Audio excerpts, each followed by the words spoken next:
Hello, so this is parallelogram method of finding vector resultant.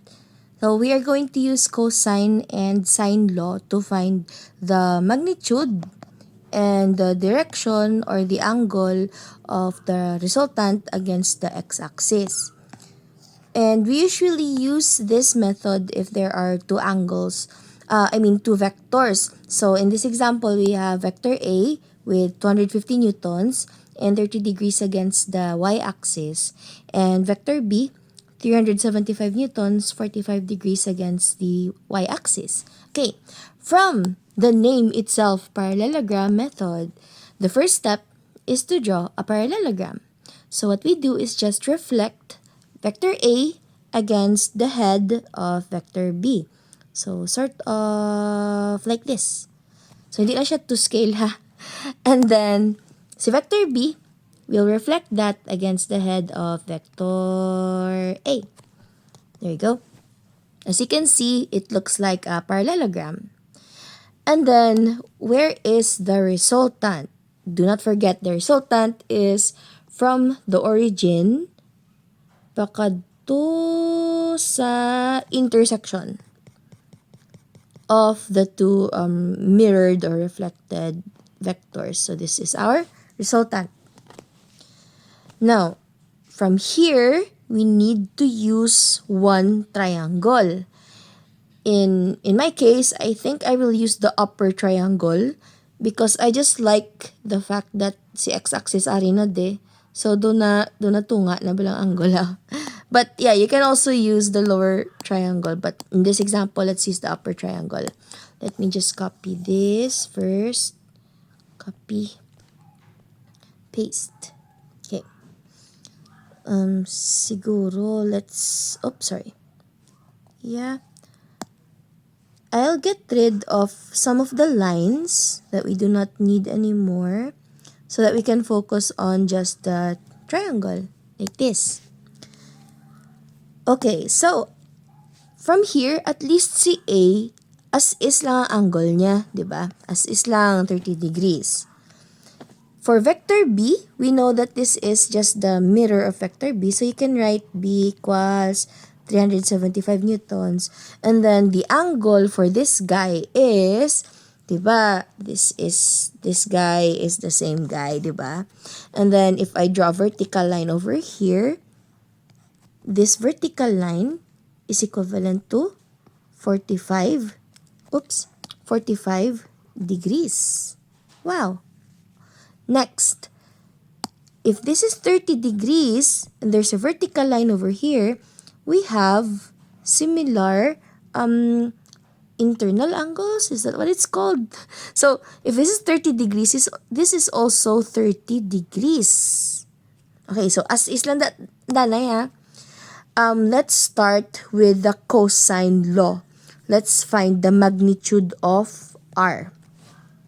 The formula, let's treat R as A. So, R squared equals si B kag si C, either A or B lang I mean, either vector A or vector B. So, okay, 250 squared plus 375 squared minus 2 times 250 times 375 cosine. Oh, what do we put here sa alpha? Alpha should be the angle right across R. And that angle is this. This angle. As you can see, that angle is the sum of 45 and 30. So let's write 75 degrees. And that's it. Makasuma ka na sang R. Just put that into your calculators. So, let's see. R. 250. 250 squared plus 375 squared minus 2 times 250 times 375 cosine 75. And then don't forget to square root your answer. You're going to get 393.187524. So let's just say 0.2 And then of course the unit, newtons. Now you have the resultant, or the magnitude of the resultant. Next, what is our theta, or the direction of the resultant? So, the resultant's direction should be its angle against the x-axis. Ari si resultant natin. Against the x-axis, this is what we are looking for. Who is this guy? Okay? Now, we can use sine law. So, with sine law, si A over sine alpha. So, who was A from earlier? How? Si resultant, diba? And then, who was alpha from earlier? How? Diba, gin-analyze na siya. So, sine 75 degrees equals. Now, this theta is part of this angle of the whole triangle. Hindi siya ang masumat after sang sine law niyo. It's just part of it. This is the whole angle. Who is the side across this angle? It's B. So let's write 375. Oops, let me just move it here. 375 over sine. Since B, siguro beta gamiton ko Alright? Now, I know if you use shift solve, it's going to take a while. So, you have to cross multiply everything, no? Cross multiplication, 393.2 sine beta equals 375 sine 75. And then, para mahukas si 393, you divide both sides. And then, sige, isulat ko na lang para makita nyo. Sine 75 degrees. We only want beta here.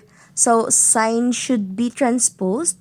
And therefore, you use inverse sine. Inverse sine of 375 sine 75 degrees. Make sure inverse sine ang ginagamit nyo sa inyong calcio, ha? So, let me just solve this. Inverse sine. 375 sine 75 over 393.2.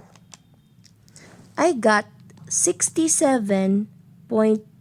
So, 67.1 degrees,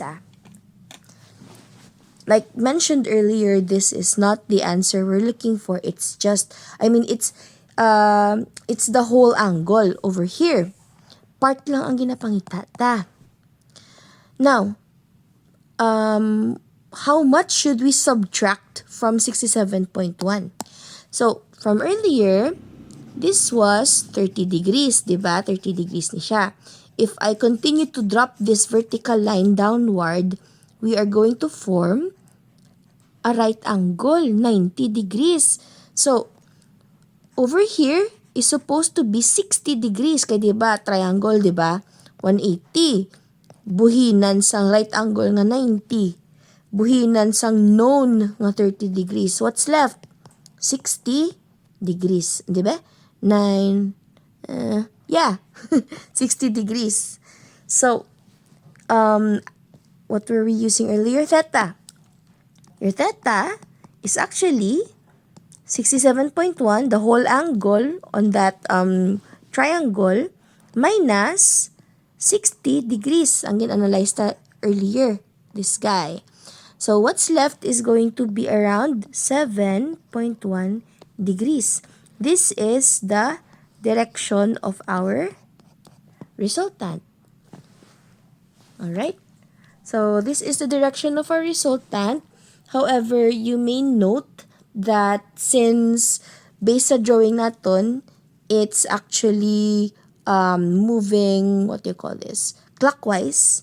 So, you can indicate that it is negative 7.1 degrees. Okay?